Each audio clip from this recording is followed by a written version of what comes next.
লেখা পড়েছিলাম, লেখাটা ছিল একটা লোক রাতের বেলা সে মোবাইল দেখতেছে, মোবাইলের মধ্যে সে একটু খারাপ দৃশ্য দেখাচ্ছিল।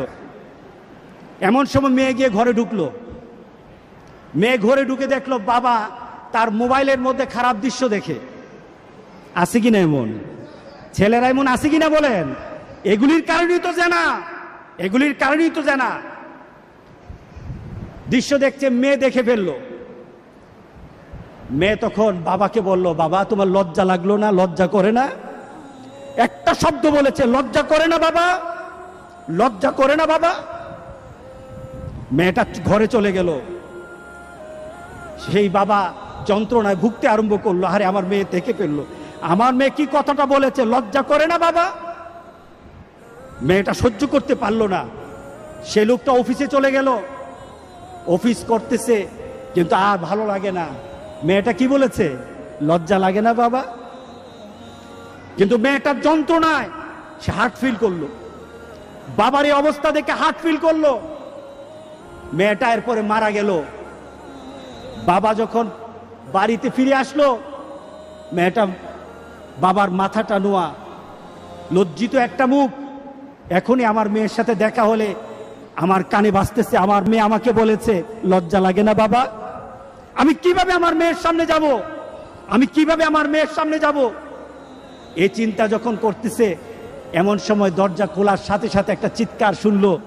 স্ত্রী চিৎকার বলতেছে, আমার মেয়েটা মারা গেছে, আমার মেয়েটা মারা গেছে। বাবার কানে তখন বাজতেছিল রাতের কথা, লজ্জা লাগে না বাবা। তার দাফন হলো, তার জানাজার ব্যবস্থা হলো। দাফন করার সময় মেয়েটাকে যখন কবরের মধ্যে দাফন করে দেয়, কবরের মধ্যে রাখা অবস্থায় বাবা একটা চিৎকার করার কথা ছিল।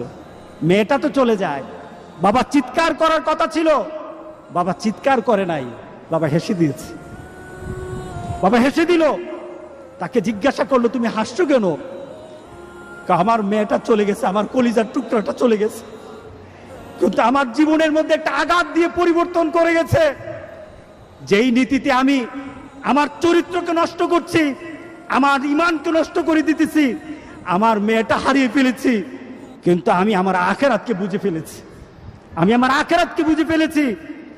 আজকে সমাজের যারা প্রিভেন্টিভ করছেন না, আপনি চিন্তা করছেন আপনার মেয়েটা কিন্তু একদিন আপনার জন্য বিপদ হয়ে যাবে, আপনার জন্য বিপদ হয়ে যাবে।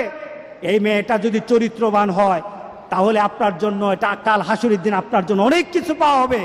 আর এই মেয়েটা যদি চরিত্রহীন হয়, তাহলে মনে রেখে দিয়েন, আপনার মেয়ে কিন্তু আপনাকে ছাড়বে না, আপনার মেয়ে আপনাকে ছাড়বে না। সুতরাং আমরা যদি হতে চাই ভালো একটা বাবা হবো, রাজি আছি সবাই?